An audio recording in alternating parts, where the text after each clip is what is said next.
Shalom jemaat yang terkasih dalam Tuhan, saya mengucapkan selamat hari Minggu, selamat beribadah untuk kita semua. Kita patut bersyukur kepada Tuhan kalau kita masih diizinkan Tuhan untuk dapat beribadah, ya masih di rumah masing-masing, tetapi rasa hormat kita dan pengagungan kita terhadap Tuhan janganlah pernah berubah. Seperti seorang anak kecil ketika dia berjalan bersama ayahnya pada pagi hari. Di satu lokasi dia melihat satu gedung yang sangat tinggi, dan ketika dia melihat gedung yang tinggi itu, dia menjadi takut. Karena dia melihat ada sesuatu yang lebih besar daripada dirinya. Jemaat yang terkasih dalam Tuhan, demikianlah hati dan sikap kita ketika kita datang kepada Tuhan. Kita perlu menyadari bahwa Allah itu lebih besar dan bahkan jauh melebihi daripada kita.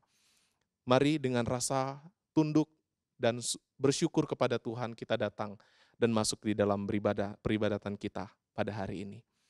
Mari kita mengambil waktu teduh, saya mengajak kita semuanya bangkit berdiri. Kita mengambil waktu teduh sejenak.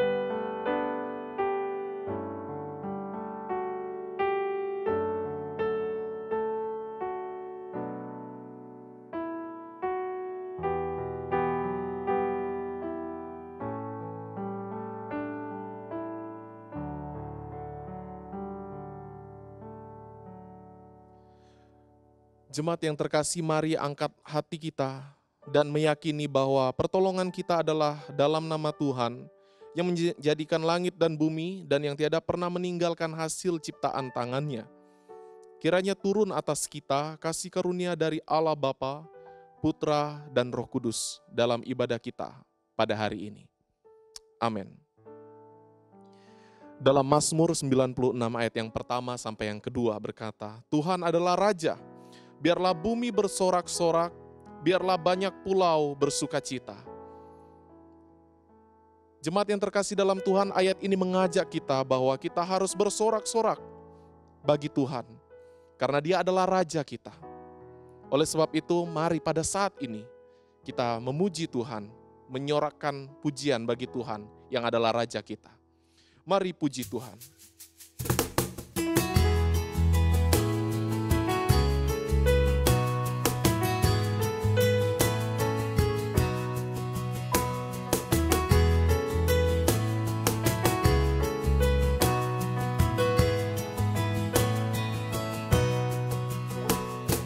Puji Tuhan Raja segenap alam semesta.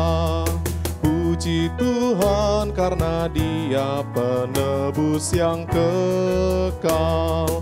Mari kita datang dan menyembahnya.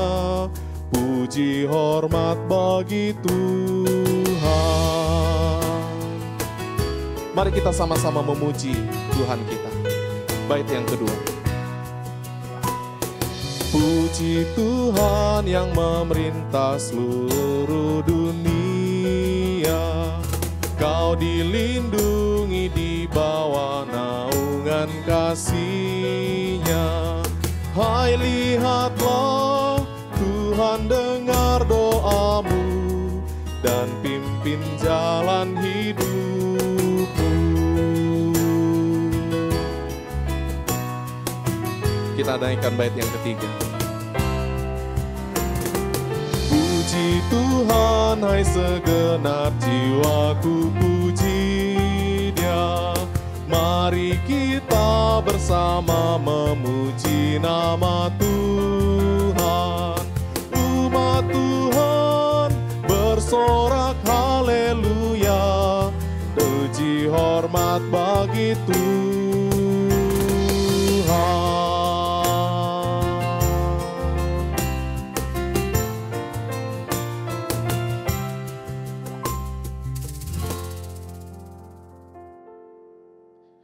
Saya mempersilahkan jemaat untuk duduk kembali. Jemaat yang terkasih, sekalipun kita terus dapat menikmati berkat Tuhan, sekalipun kita dapat melakukan banyak hal, tetapi dalam satu titik kita perlu menyadari bahwa masih ada begitu banyak hal-hal yang mendukakan hati Tuhan.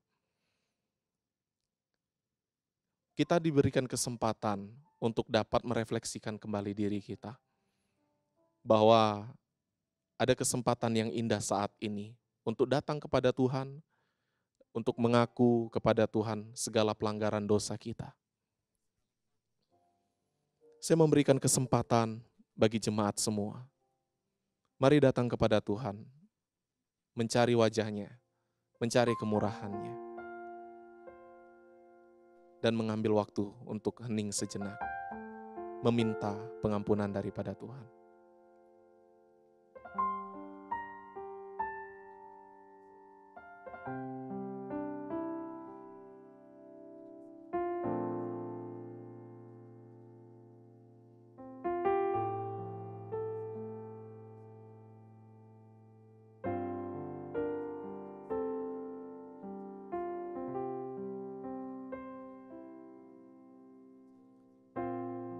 Ampunilah kami, ya Allah kami yang hidup.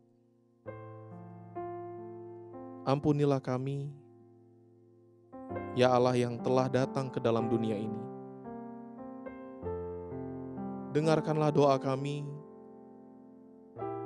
karena kami menyadari betapa perlunya kami, betapa butuhnya kami akan kemurahan hati Tuhan untuk mengampuni kami di dalam pelanggaran-pelanggaran yang telah kami perbuat. Ampuni kami Tuhan kalau Tuhan dapati ada hal yang tidak berkenan. Ternyata hati kami memiliki keinginan-keinginan yang tidak baik. Atau mungkin perilaku-perilaku yang secara diam-diam telah kami lakukan di luar sepengetahuan dari orang-orang di sekitar kami. Tetapi kami sadar semua yang kami lakukan itu diketahui oleh Engkau Tuhan. Ampunilah kami akan pelanggaran dosa kami.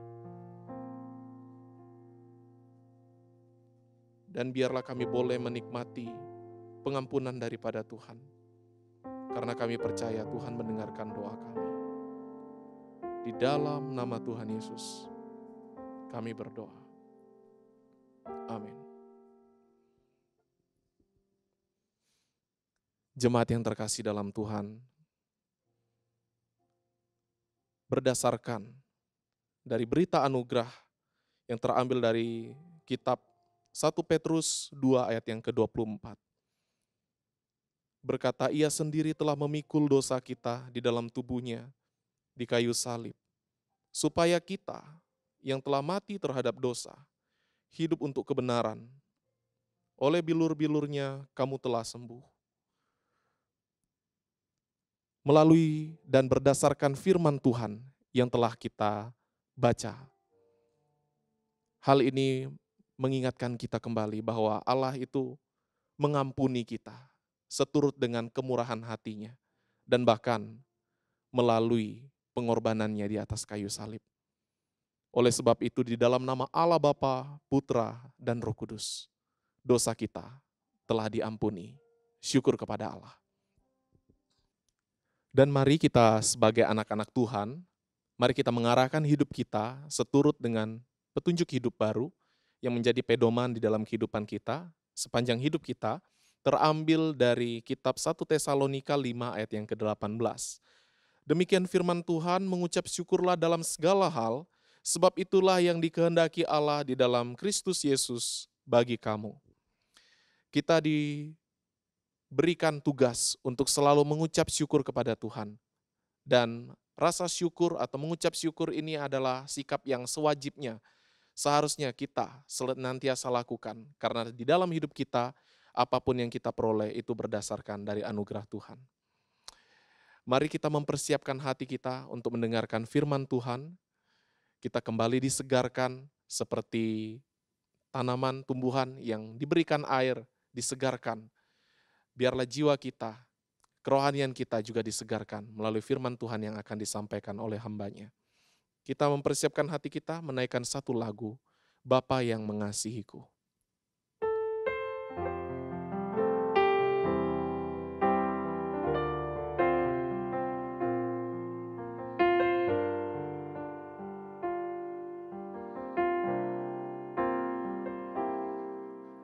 Engkau Bapa yang mengasihiku,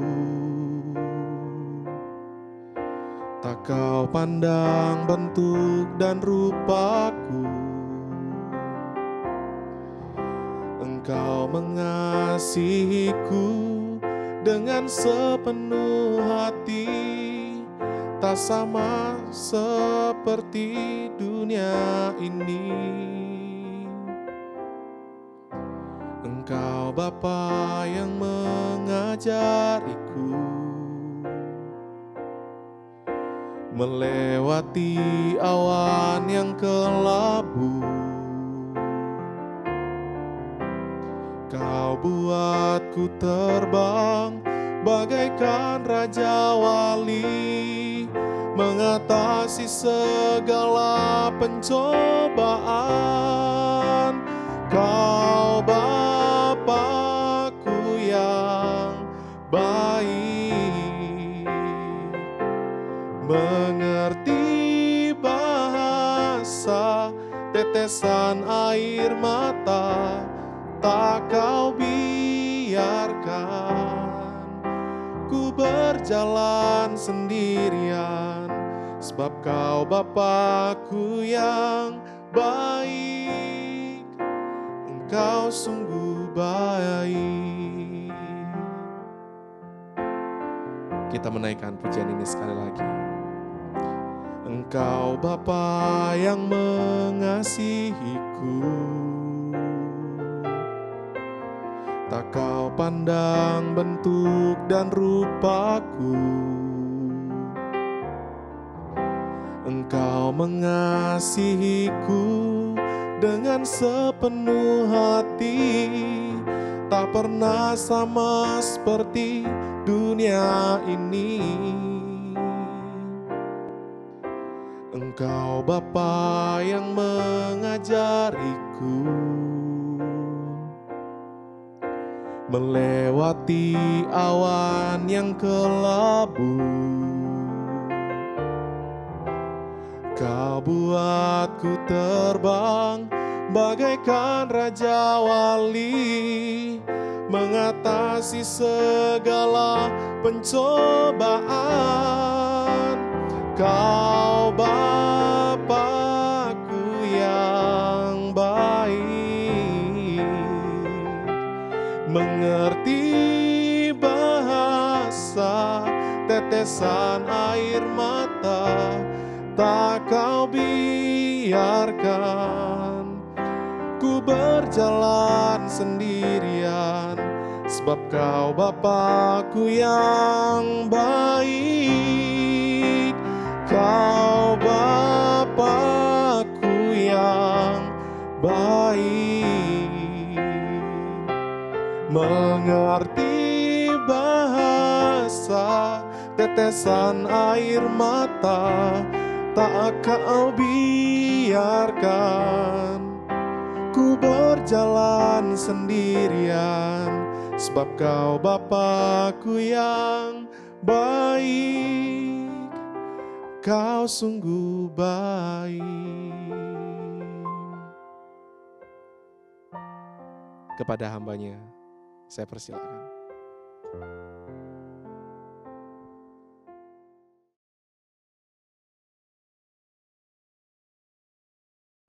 Shalom Bapak Ibu Saudara yang terkasih. Mari sebelum kita mendengarkan firman Tuhan, kita bersatu di dalam doa. Bapa di surga, di tengah kehidupan yang penuh dengan misteri ini, kami mencoba untuk memahami kembali akan kebaikan Tuhan yang seringkali hanya mampu kami pahami dengan begitu dangkal. Hari ini kami kembali memohon belas kasih dan pertolongan-Mu, agar kami dapat mengerti kebenaran firman-Mu. Kiranya Engkau berkenan menelisik hati dan meneguhkan kami melalui firman yang Engkau singkapkan. Berbicaralah Engkau kepada hati kami. Berilah kami hati, beri kami telinga yang mau mendengar dengan sungguh. Di dalam nama Tuhan Yesus Kristus kami sudah berdoa. Amin. Mari bersama-sama membuka Alkitab kita dalam Mazmur 34 ayat 1 sampai dengan 11. Mazmur 34 ayat 1 sampai 11. Kita tidak akan membaca semuanya Bapak Ibu, kita akan secara khusus membaca terlebih dahulu ayat 2, ayat 1, 2, dan 9. Mazmur 34 ayat 1, 2, dan 9. Ayat 1 dan 2, dari Daud pada waktu ia pura-pura tidak waras pikirannya di depan Abimelek, sehingga ia diusir lalu pergi. Ayat yang kedua, aku hendak memuji Tuhan pada segala waktu, puji-pujian kepadanya tetap di dalam mulutku. Kemudian ayat yang ke-9 yang menjadi tema dari ibadah kita hari ini, kecaplah dan lihatlah betapa baiknya Tuhan itu. Berbahagialah orang yang berlindung padanya. Bapak Ibu Saudara, mungkin di antara kita sudah mendengar bahwa beberapa waktu lalu satu berita yang mengejutkan hadir dari salah satu kontestan Indonesian Idol, Melissa Sidabutar. Melissa Sidabutar ini dikabarkan meninggal pada usia muda, yaitu 19 tahun. Berdasarkan berita dia mengalami pembengkakan pada jantungnya. Isak tangis dari keluarga dan kerabat, bahkan juga mungkin fans-fansnya yang turut mengalami duka, yang turut merasa kehilangan, mewarnai berbagai berita di media. Tidak ada yang menyangka bahwa sosok Melissa yang bertalenta dan cantik ini akan pergi dengan begitu cepat Bapak Ibu. Saya tertarik dengan satu kata, dengan cuplikan kalimat yang diucapkan oleh kembaranya Melita. Di dalam masa-masa duka itu, Melita ini berkata begini, tapi Tuhan Yesus baik, Tuhan Yesus baik banget. Ini tentu bukan kalimat atau pujian kepada Allah yang mudah untuk diucapkan di masa-masa kelam kehidupan kita sebagai manusia. Apalagi seperti yang dialami oleh keluarga Melita, keluarga Melissa ini. Dalam menjalani kehidupan kita, apalagi di tengah pandemi yang belum usai seperti ini, tidak ada seorang pun yang betul-betul bisa menjamin apakah hidupnya itu akan terus-menerus berjalan dengan baik, apakah ke depan dia akan mengalami kehidupan yang lancar atau tidak. Karena realitanya terkadang kehidupan kita menghadirkan kejutan-kejutan yang kita tidak duga, tapi mau tidak mau kita harus hadapi. Beberapa waktu lalu seorang rekan men-sharingkan bagaimana usaha yang dijalaninya saat ini boro-boro mengalami keuntungan setiap bulannya. Bahkan dia cenderung mengalami kerugian. Dengan kemampuan dan usaha yang saat ini mereka lakukan, setidaknya mereka hanya berjuang agar usaha tersebut bisa tetap berdiri. Setidaknya berjuang agar usaha tersebut tidak mundur, ya. Mereka berjuang untuk tetap bertahan. Ini adalah realita yang mungkin bukan hanya mereka saja yang alami. Ada begitu banyak orang yang mengalami hal yang mirip, hal yang sama di tengah pandemi seperti ini. Tidak sedikit orang yang tertekan secara psikologis, tidak sedikit orang yang begitu bergumul ya dengan begitu rupa, mereka tertekan secara psikologis, bahkan mungkin juga secara secara finansial mereka betul-betul mengalami keadaan yang tidak menyenangkan. Mereka mengalami kesulitan, mereka mengalami kesukaran, mereka berjuang untuk bertahan. Bahkan tidak sedikit juga mungkin kita mendengar kabar dari rekan-rekan kita, dari saudara-saudara kita, mungkin yang jauh ataupun yang dekat, mereka juga bergumul dengan sakit penyakit. Mungkin saat ini ada rekan kita, keluarga kita yang juga sedang bergumul dengan sakit COVID-19. Bapak Saudara, di tengah kondisi yang sukar seperti ini mungkin orang bertanya, di mana kebaikan Tuhan? Bagaimana aku dapat berkata Tuhan itu baik di saat aku sedang mengalami sakit COVID, di saat aku sedang bergumul dengan berbagai macam penyakit, di saat aku sedang gagal, di saat sedang berduka, sedang berada dalam lembah yang begitu kelam. Bagaimana aku dapat berkata bahwa Tuhan itu baik, Tuhan itu peduli padaku di saat usahaku terancam bangkrut. Bapak Ibu Saudara, bicara tentang kebaikan Allah. Ternyata kebaikan Allah dalam hidup kita bukan hanya tentang keadaan yang selaras dengan pikiran, dengan perasaan, dengan keinginan dan harapan kita. Sehingga kita akan memuji Tuhan, oh Tuhan itu begitu baik, hanya ketika kita mengalami berkat yang banyak. Kita mengalami kehidupan ekonomi yang berjalan lancar, semua keluarga mengalami kondisi yang aman. Mungkin tidak terlalu sulit untuk mengatakan Tuhan itu baik di tengah kondisi yang demikian Bapak Ibu. Tapi ternyata kebaikan Tuhan tidak seterbatas itu. Kebaikan Allah itu bahkan karena kebaikan Allah itu terkadang justru dapat hadir dan betul-betul kita pahami melalui pengalaman bahkan di tengah penderitaan, di tengah kesulitan hidup. Dan setidaknya itulah yang dialami oleh pemazmur yaitu Daud di Mazmur 34 yang dituliskan ini. Termasuk juga yang dialami oleh beberapa tokoh lainnya dalam Alkitab seperti Ayub misalnya. Ayub itu seorang yang jujur, yang dikatakan jujur, takut akan Allah dan menjauhi kejahatan. Kurang apa lagi? Tapi dia adalah sosok yang juga diizinkan Tuhan untuk mengalami penderitaan yang amat dalam. Dia kehilangan harta. Dia kehilangan anak-anaknya, ya, anggota keluarga, bahkan dia kehilangan kesehatannya. Bahkan ketika istrinya berkata, sudah kutuki saja Allahmu dan matilah. Tapi apa yang dikatakan oleh Ayub kepada istrinya? Engkau berbicara seperti perempuan gila. Apakah kita mau menerima yang baik dari Allah dan tidak mau menerima yang buruk? Kemudian bahkan dikatakan, dalam kesemuanya itu, Ayub tidak berbuat dosa dengan bibirnya. Bapak Ibu Saudara, apakah alasan kita untuk memuji Allah dan kebaikannya di masa sukar? Mazmur 34 ini setidaknya memberikan kita dua hal yang dapat kita renungkan bersama-sama terkait hidup yang tetap memuji kebaikan Tuhan sekalipun di masa yang sukar. Yang pertama, kebaikan Tuhan melampaui pikiran manusia. Mazmur 34 yang dituliskan oleh Daud ini merupakan mazmur pujian yang dimulai dengan ajakan untuk memuji Tuhan dan diakhiri pula dengan pujian. Nah, di bagian tengah isinya didominasi dengan berbagai macam alasan kenapa kita memuji Tuhan. Bapak Ibu Saudara, ada satu realita yang nampak kontras dari apa yang Daud alami dengan apa yang Daud nyatakan dalam mazmurnya. Kalau kita perhatikan di ayat yang pertama, ayat ini memberikan keterangan mengenai kenyataan hidup yang sedang Daud alami ketika menulis mazmur ini. Apa yang dia alami? Dikatakan bahwa Daud itu harus berpura-pura tidak waras di depan Abimelek sehingga dia diusir lalu pergi. Lalu kalau kita perhatikan di ayat yang ke-9, tetap dalam kondisi seperti ini Daud berkata, kecaplah dan lihatlah betapa baiknya Tuhan itu. Berbahagialah orang yang berlindung padanya.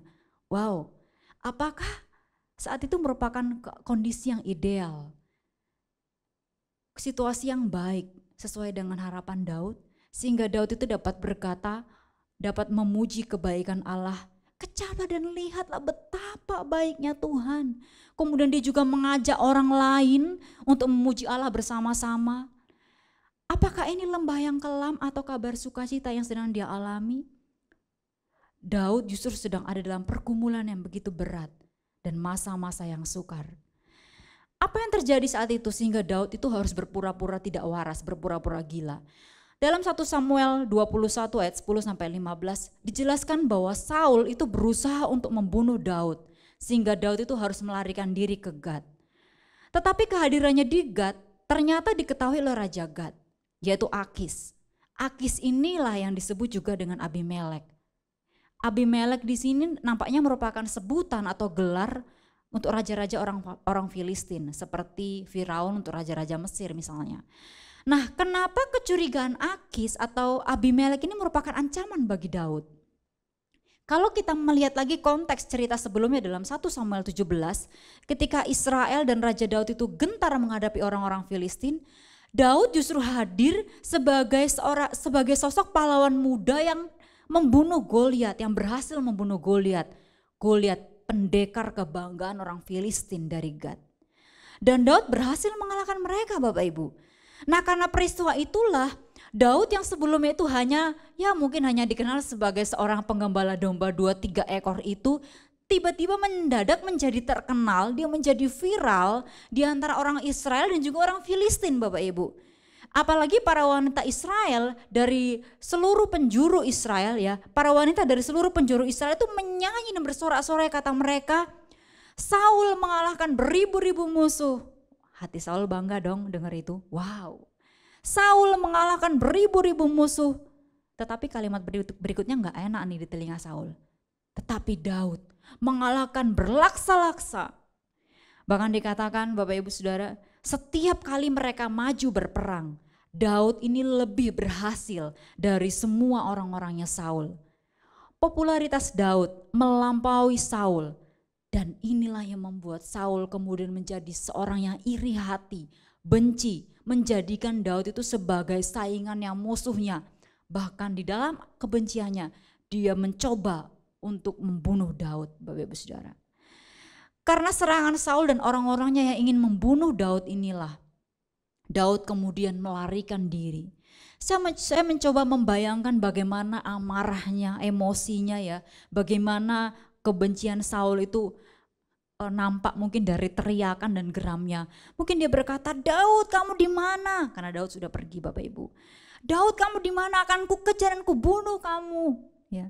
Daud tahu bahwa dimanapun di wilayah Israel kayaknya sudah gak aman lagi untuk dia sembunyi. Singkat cerita, tibalah dia dalam pelariannya, tibalah dia di Gad, di negeri, di wilayah orang Filistin yang sebelumnya dia sudah kalahkan. Dan setibanya di Gad, ternyata Gad itu bukan tempat yang aman. Ternyata pegawai-pegawai Akis, pegawai-pegawai Abimelek itu curiga dengan identitas Daud. Ketika mereka melihat Daud, loh dia ini kan Daud ya, dia ini kan pahlawannya orang Israel yang waktu itu berhasil mengalahkan kita nih.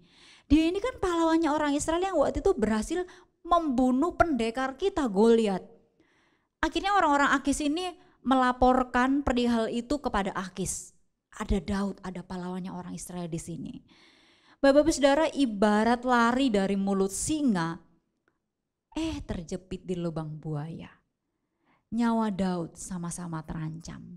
Lari dari Israel, masuk ke wilayah Gad, di mana orang Filistin juga pasti benci sama dia. Dari belakang ada Saul dan orang-orang yang berusaha untuk mengejar dan membunuh Daud. Sedang di depan ada orang Filistin yang adalah musuh bebuyutan orang Israel. Satu kondisi yang terjepit dan sukar Bapak Ibu Saudara. Bahkan ketakutan itulah yang juga sedang Daud alami. Sehingga untuk menyelamatkan diri, dia kemudian dapat ide dadakan untuk berpura-pura gila, berpura-pura tidak waras di depan orang Filistin. Supaya apa? Supaya dia tetap hidup Bapak Ibu. Apa yang dia lakukan? Dia menggores-gores pintu gerbang, kemudian dia membiarkan air ludahnya itu sampai meleleh ke janggutnya. Saya membayangkan Daud itu benar-benar acting seperti orang gila itu benar-benar dengan maksimal ya Bapak Ibu. Acting dengan maksimal sampai Raja Akis itu percaya kalau itu tuh orang gila ya. Sampai Raja Akis pun bisa terkelabuhi. Sehingga ketika Daud itu dibawa kepada Raja Akis ini bilang begini sama pegawai-pegawainya. Apa kamu pikir aku kekurangan orang gila? Sehingga engkau membawa orang gila ini kepadaku. Singkat cerita Bapak Ibu, akhirnya Daud ini dibiarkan pergi. Dan nyawanya sekali lagi selamat. Bapak Ibu Saudara, dari pengalaman yang menyakitkan itulah Daud justru menyadari, Daud mengalami betapa Tuhan itu begitu baik. Daud melihat kebaikan Allah sekalipun dia berada dalam keadaan yang begitu sukar. Pengalaman itu juga semakin meneguhkan kepercayaan Daud kepada Allah sehingga dia berkata, kecaplah dan lihatlah betapa baiknya Tuhan itu. Berbahagialah orang yang berlindung padanya. Dalam terjemahan lainnya dapat juga dikatakan, diberkatilah orang yang berlindung. Diberkatilah orang yang percaya kepada Tuhan, kepadanya. Bahkan iman Daud itu juga disertai dengan satu komitmen untuk tetap memuji Allah. Katanya di ayat yang kedua, aku hendak memuji Tuhan pada segala waktu. Artinya dalam segala keadaan, terus menerus. Dalam segala waktu, tidak ada tempat dalam hidup ini di mana Tuhan itu tidak layak untuk dipuji. Kemudian dikatakan puji-pujian kepadanya tetap di dalam mulutku. Ada iman yang semakin bertumbuh dan bertransformasi dalam diri Daud. Bapak Ibu Saudara sekalian, kebaikan Allah itu tidak dapat diukur hanya dengan kebaikan-kebaikan yang kita terima sesuai dengan pikiran dan harapan kita. Bahkan kitab Mazmur yang kita baca, ya, yang sering kali kita melihat ada begitu banyak pujian dan syukur, ya, nyanyian syukur. Ternyata hampir sepertiga lebih isinya itu berbentuk ratapan, Bapak Ibu. Tuhan Yesus sendiri pun hidupnya tidak asing dari penderitaan. Memang tidak mudah untuk kita memahami kebaikan Allah dengan akal kita. Sehingga Yeremia katakan, seperti tingginya langit dari bumi, demikianlah tingginya jalanku dari jalanmu, rancanganku dari rancanganmu. Perbuatan dari kebaikan Allah melampaui pikiran manusia. Dan itu jugalah yang dialami oleh Yunus, Bapak Ibu. Hati dan pikirannya sulit sekali menerima dan memahami bagaimana Allah itu kok bisa-bisanya ya Allah itu mau menyatakan kebaikannya kepada Niniwe, bangsa yang jahat dan keji. Gak masuk akal. Hati Yunus, akal Yunus gak bisa menerima kenyataan ini, Bapak Ibu. Sampai-sampai Yunus itu lari dari panggilan Tuhan. Dia tidak terima dengan keputusan Allah yang mau berbuat baik, menyatakan kebaikannya kepada orang-orang Niniwe, sehingga tidak jadi memusnahkan negeri itu. Anugerah dan kebaikan Allah yang sungguh tidak pernah, yang tidak diinginkan oleh Yunus. Anugerah dan kebaikan Allah yang sulit sekali untuk dipahami oleh Yunus. Dan tentu kebaikan Allah yang lebih lagi melebihi pikiran manusia adalah kebaikannya atas keselamatan kita orang-orang berdosa melalui anugerah di dalam Yesus Kristus. Mengapa banyak orang yang masih menolak berita dari kasih Kristus? Hingga hari ini bahkan, kenapa? Banyak orang yang masih menolak akan berita keselamatan ini, menolak akan kasih Kristus, inkarnasi Kristus. Karena buat mereka ini gak masuk akal, Bapak Ibu. Kasih Allah yang seperti ini gak masuk akal buat mereka. Karena memang lagi-lagi kebaikan Allah, kasih karunia Allah ini tidak dapat diselami dengan pikiran manusia. Bagaimana mungkin sih seorang juru selamat itu hadir sebagai manusia biasa, kemudian dia disalib, lalu dia menjadi penebus kita. Bahkan orang-orang Yahudi sendiri pun tidak mudah untuk percaya. Bagaimana mungkin Mesias yang selama ini mereka nanti-nantikan hadir, lahir seperti manusia biasa, sebagai manusia biasa. Dan bukan hadir sebagai raja yang perkasa, raja yang kuat. Kebaikan Allah yang melampaui pikiran manusia juga dialami oleh tokoh-tokoh lainnya dalam Alkitab. Seperti Rahab misalnya. Bagaimana seorang pelacur Yeriko itu kemudian diselamatkan. Kebaikan Allah yang tak terpahami itu juga dialami oleh Paulus. Sehingga ketika duri dalam daging itu dialaminya, berbagai serangan itu menggocoh hidupnya, bahkan tidak luput juga dia dari berbagai kelemahan dan penganiayaan. Tetapi jawab Tuhan kepada Paulus, cukuplah kasih karuniaku bagimu, sebab justru dalam kelemahanlah kuasaku menjadi sempurna. Sekali lagi, cukuplah kasih karuniaku bagimu, sebab justru dalam kelemahanlah kuasaku menjadi sempurna. Tuhan memberikan kasih karunia yang selalu cukup dalam segala keadaan. Inilah yang harus kita ingat Bapak Ibu, ketika kita mengalami setiap konteks perjalanan hidup yang Tuhan izinkan terjadi dalam hidup kita. Selalu ada kasih karunia Tuhan yang cukup bagi kita. Dan kecukupan kasih karunia Tuhan inilah yang begitu ditekankan di dalam Alkitab. Terlebih lagi kasih karunia Allah, kebaikan Allah dalam sejarah keselamatan. Kebaikan Allah yang melampaui pikiran manusia juga dialami oleh setiap kita tentunya, orang-orang berdosa. Masalah terbesar manusia itu apa sih sebenarnya? Bukan kehilangan harta, kehilangan tahta, bahkan kehilangan umur panjang pun bukan menjadi masalah terbesar Bapak Ibu. Masalah terbesar manusia adalah dosa. Dosa yang membawa manusia kepada kebinasaan yang kekal. Namun untuk masalah yang sebesar ini pun kita menyaksikan bahwa Tuhan dia tidak membiarkan manusia di dalam ketidakberdayaannya itu menyelesaikan masalahnya seorang diri. Allah tetap beranugerah. Dia menjadi inisiator dari keselamatan kekal yang kita terima di dalam Yesus. Allah yang demikian penuh kasih adalah Allah yang bukan hanya memperdulikan, bukan hanya baik, ya bukan hanya peduli terhadap keselamatan spiritual kita, tetapi dia juga menyatakan kebaikannya dan rahmatnya. Bahkan ketika kita mengalami masa-masa yang sukar, masa-masa yang kita alami di tengah pandemi ini. Kita memang tidak mungkin memahami akan rencana dan maksud Allah di dalam keberadaannya yang amat sempurna. Sementara kita masih berada dan terikat pada ketidaksempurnaan dan kefanaan. Namun satu hal Bapak Ibu, sekalipun kita tidak dapat memahaminya, sekalipun kita tidak mampu menyelaminya, tapi kita masih dapat tetap percaya kepada kebaikan dan kecukupan kasih Allah di balik segala sesuatu yang kita alami. Bapak Ibu Saudara, poin yang kedua, kita tetap memuji kebaikan Allah. Karena apa? Yang kedua, segala pujian bagi kemuliaan Allah. Segala pujian bagi kemuliaan Allah. Pujian kepada Allah yang dinaikkan Daud, yang dinyanyikan Daud pada Mazmur ini bukan hanya pujian secara personal Bapak Ibu, memuji Tuhan secara pribadi. Tapi ternyata ini juga berdampak terhadap orang lain, menjadi kesaksian. Apa yang dialami Daud itu menjadi kesaksian bagi orang lain. Berdampak terhadap orang lain sehingga orang lain itu dapat Daud ajak untuk bersama-sama secara komunal memuji kebesaran Allah atas segala perbuatannya, atas segala kebaikannya Bapak Ibu Saudara. Daud menyaksikan bagaimana Allah itu begitu baik sehingga orang lain itu turut memuji Allah.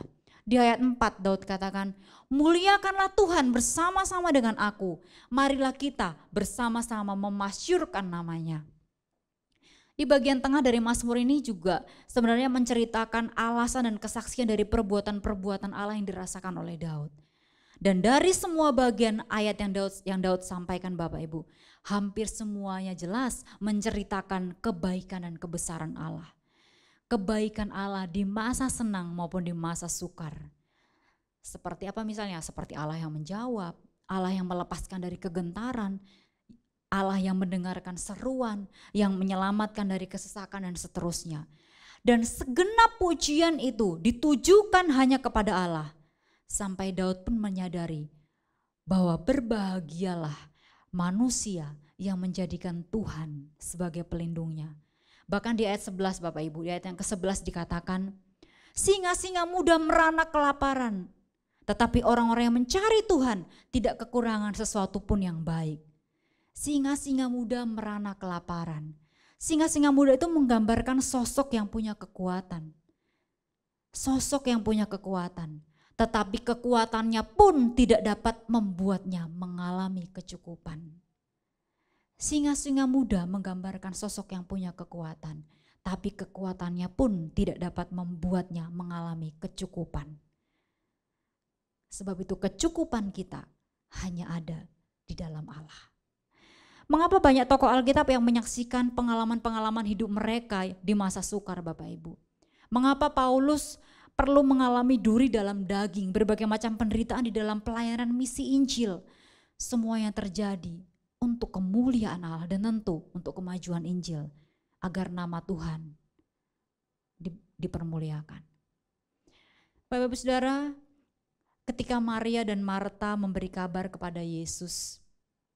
Maria dan Marta memberi kabar kepada Yesus bahwa saudaranya si Lazarus sedang sakit dan sekarat. Dalam kecemasan yang mungkin amat dalam, mereka menunggu kedatangan Yesus. Mereka berharap Yesus segera datang dan menyembuhkan saudaranya sebelum saudaranya itu mati. Tapi pertolongan tidak kunjung datang Bapak Ibu. Ditunggu 1 jam. Kalau orang lagi cemas itu kan 1 jam itu lama sekali ya Bapak Ibu. Ini mereka menunggu sampai beberapa hari loh. Ditunggu 1 jam. Yesus tidak kunjung datang. 2 jam, 3 jam. Bahkan sampai besoknya Yesus juga belum datang. Sedangkan di tempat yang lain Bapak Ibu, ketika Yesus mendengar kabar mengenai sakitnya Lazarus, Yesus justru memutuskan untuk menunda kedatangannya. Sampai akhirnya Lazarus pun meninggal. Semua orang mungkin berpikir kedatangan Yesus sudah terlambat. Lazarus sudah mati. Bahkan sudah dikubur 4 hari lamanya. Tapi Bapak Ibu, lagi-lagi rencana dan kebaikan Allah itu sulit sekali, tidak mudah kita pahami dengan akal kita. Tidak bisa kita nilai hanya dengan keterbatasan akal kita. Yesus berkata, penyakit itu tidak akan membawa kematian, tetapi akan menyatakan kemuliaan Allah. Dia katakan penyakit itu tidak akan membawa kematian, tetapi akan menyatakan kemuliaan Allah. Bagaimana penderitaan bisa menyatakan kemuliaan Allah? Mungkin secara manusia ini sulit sekali untuk diterima. Bagaimana mungkin hal yang buruk adalah sesuatu yang baik, adalah kebaikan, ya. Penyakit itu tidak akan membawa kematian, tetapi akan menyatakan kemuliaan Allah. Dan benar Bapak Ibu, singkat cerita, kita melihat Yesus datang dan Lazarus yang meskipun sudah terlambat, dia sudah 4 hari dikubur, Lazarus dibangkitkan. Peristiwa itu mendatangkan kemuliaan Allah. Yesus dipermuliakan, banyak orang yang menjadi percaya. Bapak Ibu Saudara yang terkasih, beberapa waktu yang lalu di momen tahun baru saya mencoba untuk mengingat kembali kepingan-kepingan kisah yang pernah saya alami tentunya bersama dengan Tuhan. Yang membuat saya itu takjub betapa Tuhan itu begitu baik. Dari sekian banyak peristiwa Bapak Ibu, ada satu kisah yang menelisik hati saya. Seingat saya waktu itu sekitar tahun 1998, kira-kira saya masih kelas 3 SD. Jadi ceritanya di belakang rumah kami itu ada satu sumur yang dipagari dengan kayu-kayu Bapak Ibu. Seperti biasanya saya adalah seorang anak yang sudah berani untuk menimba air sendiri. Sampai suatu hari ketika saya mencoba lagi untuk menimba air, tiba-tiba kayu pembatas yang ada di sekitar sumur itu, kayu pembatas di sekitar sumur itu patah. Dan akhirnya saya nyemplung ke dalam sumur itu, saya masuk ke dalam sumur itu, ya. Saya masuk ke dalam sumuran dalam itu dan saya begitu kaget sekali. Saya sempat tenggelam dan minum banyak air. Dan beruntungnya adik saya itu melihat peristiwa itu, dia segera berlari dan melaporkan peristiwa itu kepada mama saya. Mama saya yang datang dalam keadaan yang panik, kemudian dia juga pergi dan segera mencari papa saya yang kemudian berada agak jauh dari belakang rumah. Di tengah kondisi seperti itu di dalam air, waktu 15 detik pun sangat berharga. Kerasa banget gak enaknya, kerasa banget sakitnya Bapak Ibu. Di tengah-tengah penantian akan pertolongan itu karena mama saya mesti panggil papa saya, mama saya juga gak tahu gimana cara angkat saya gitu ya. Di tengah penantian itu saya sempat berpikir dalam hati, apakah saya akan mati sia-sia di dalam sumur ini? Tapi Bapak Ibu Saudara, singkat cerita papa itu akhirnya datang dan saya berhasil diselamatkan. Meskipun saya sempat mengalami trauma, ya sampai akhirnya juga pulih dari trauma itu. Tapi Bapak Ibu, ketika saya mengingat peristiwa itu, saya hanya bisa berkata, betapa berharganya ya hidup ini. Andai kata waktu itu tidak ada orang yang melihat peristiwa itu, apa yang terjadi pada saya ya? Saya mampu berkata, terima kasih Tuhan, Engkau begitu baik. Terima kasih untuk pengalaman-pengalaman yang Tuhan pernah izinkan hadir dalam hidup saya. Terima kasih Tuhan memelihara hingga aku hidup hari ini. Bapak Ibu Saudara, menginjak tahun yang baru, ada berapa banyak di antara kita yang sudah berterima kasih dan bersyukur kepada Tuhan atas kebaikannya.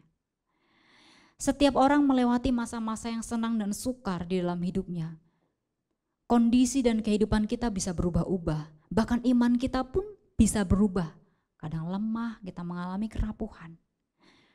Tetapi kasih dan kebaikan Tuhan tidak pernah berubah. Kebaikannya tidak dipengaruhi oleh kondisi dunia yang berubah. Dia Tuhan yang menyelamatkan kita dari dosa. Dia Immanuel yang menjanjikan penyertaannya. Dan dia Tuhan yang setia dengan janji dan firman-Nya. Allah kita adalah Allah yang bukan hanya hadir ketika hidup kita ini berjalan dengan baik. Tetapi dia juga hadir ketika kehidupan kita sedang berada dalam lembah yang kelam di masa-masa yang sukar. Kalau Allah hadir ketika kita mengalami kondisi yang sehat, Allah yang sama juga hadir ketika kita juga sedang mengalami sakit. Allah yang hadir ketika kita sedang diberkati adalah Allah yang tetap sama. Allah hadir ketika kita mengalami kesukaran. Bapak Ibu Saudara, berbahagialah setiap kita yang berseru dan menantikan pertolongan Tuhan. Roma 8 ayat 28 semakin meneguhkan iman kita tentunya. Bahwa Allah turut bekerja di dalam segala sesuatu untuk mendatangkan apa? Lagi-lagi Bapak Ibu, untuk mendatangkan kebaikan bagi mereka yang mengasihi Dia, bagi mereka yang terpanggil sesuai dengan rencana Allah. Segala sesuatu terjadi untuk kebaikan kita dan bagi kemuliaan Allah. Segala sesuatu terjadi untuk kebaikan kita dan untuk kemuliaan Allah. Tuhan memberkati. Mari kita berdoa. Tuhan, terima kasih atas kebaikan-Mu dalam suka dan duka hidup kami. Kami menyadari bahwa seringkali tidak mudah bagi kami untuk menerima dan memahami kebaikan-Mu di dalam lembah yang kelam dari kehidupan kami. Namun tolong ajar dan mampukan kami Tuhan untuk tetap percaya dan menjadikan Engkau sebagai satu-satunya pelindung dan kekuatan yang kami andalkan. Kekuatan kami begitu terbatas, tetapi di dalam dan bersama dengan Engkau, kami punya kekuatan yang baru. Bahkan kami mengalami kecukupan kasih karunia dan kebaikan Tuhan yang limpah dalam setiap keadaan. Segala hormat dan kemuliaan hanya bagi Engkau. Di dalam nama Tuhan Yesus Kristus kami berdoa. Amin.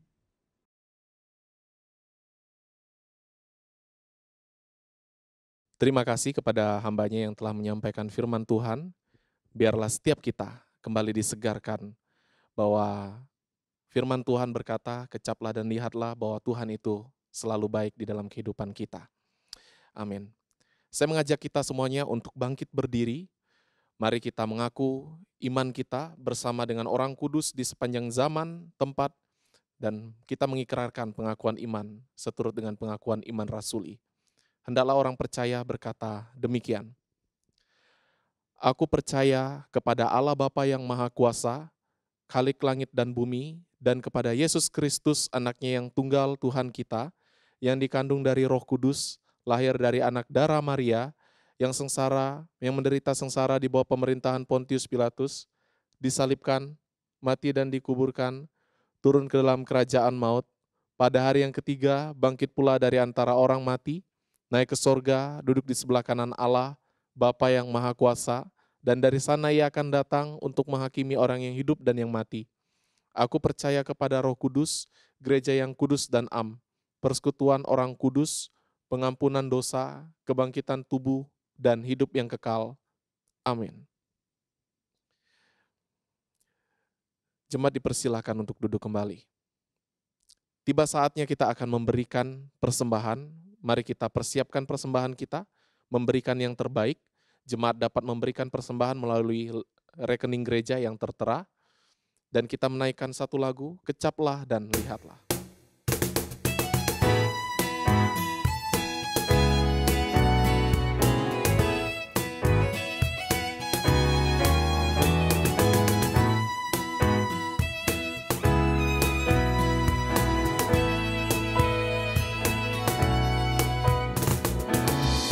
Kecaplah dan lihatlah betapa baiknya Tuhan itu. Rasakan dan nikmati kasih setia Tuhan. Kecaplah dan lihatlah betapa baiknya Tuhan itu. Rasakan dan nikmati kasih setia Tuhan, kasih setia Tuhan. Syukur bagimu Tuhan, segala hormat bagimu Tuhan, Allah yang mengasihiku, Allah yang memeliharaku. Syukur bagimu Tuhan, Segala hormat bagimu Tuhan, Allah yang mengasihiku, Allah yang memeliharaku selamanya.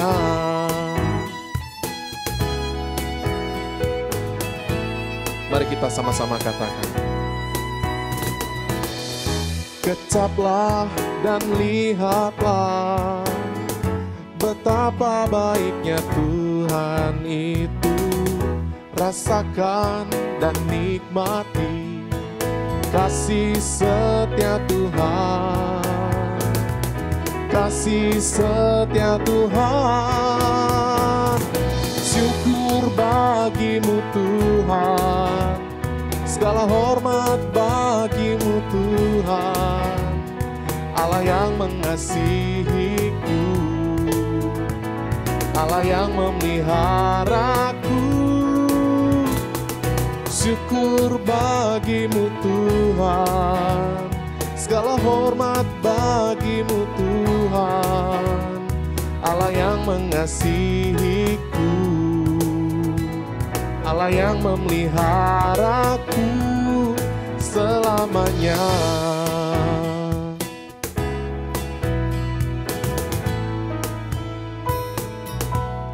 Selamanya. Mari kita bawa persembahan kita kepada Tuhan. Kita masuk di dalam doa, dan saya juga akan memimpin beberapa pokok doa untuk kita sekalian. Jemaat boleh mengamini di dalam hati. Mari kita berdoa. Tidak henti-hentinya kami mengucap syukur kepada Tuhan, karena Engkau adalah Allah yang begitu mengasihi kami. Engkau merancangkan hal yang baik di dalam kehidupan kami. Bahkan terlebih yang paling indah, yaitu pengharapan di dalam keselamatan hidup kami. Ya Bapa, saat ini kami datang memberikan persembahan. Kiranya Tuhan dapat pakai persembahan ini untuk keperluan gereja GKT Betani sebagai gereja wadah untuk kami bertumbuh dan mendengarkan firman Tuhan.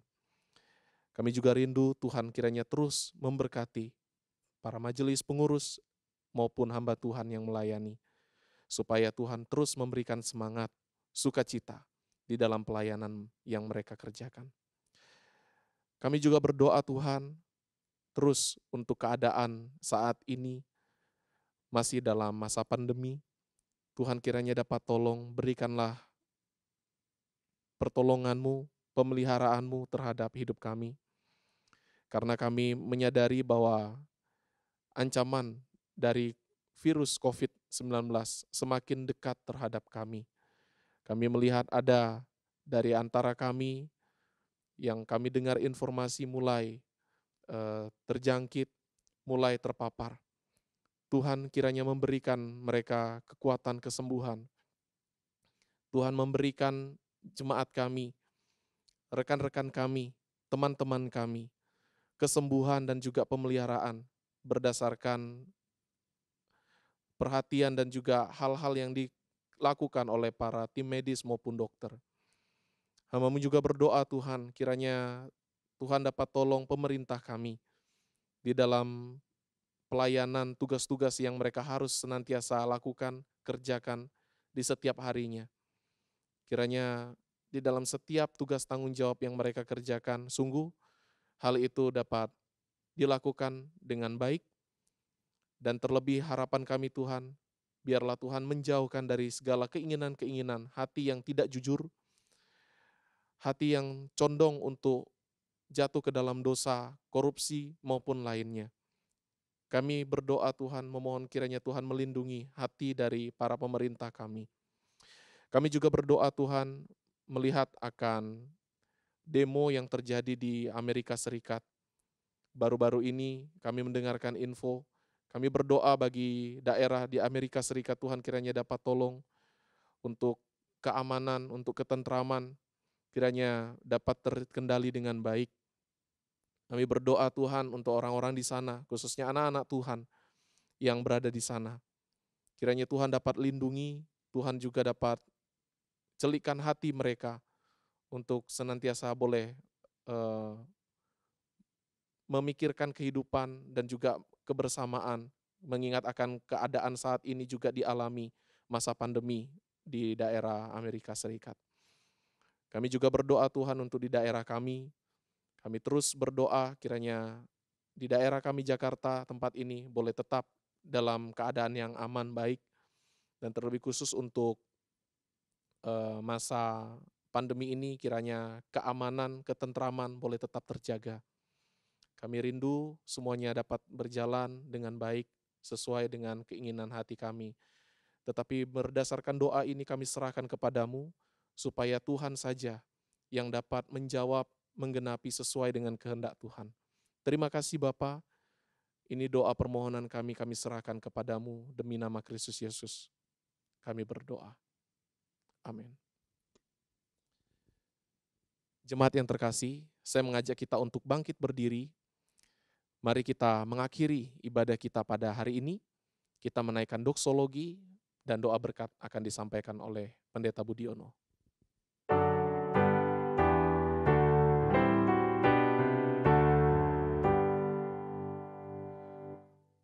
Puji Allah Bapa Putra, puji Allah Roh Kudus, ketiganya yang esa. Mohon selamat sumber berkat. Amin.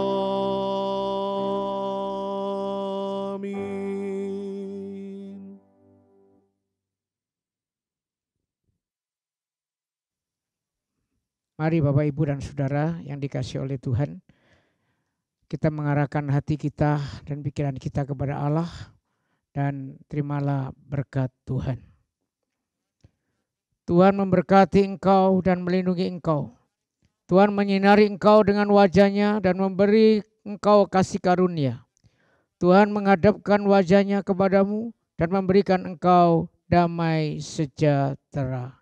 Amin. Amin.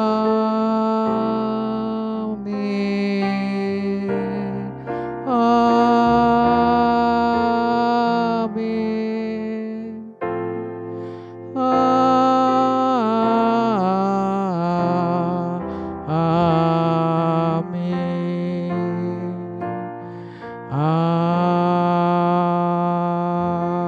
Amin. Silakan duduk, silakan mengambil saat teduh dan ibadah selesai.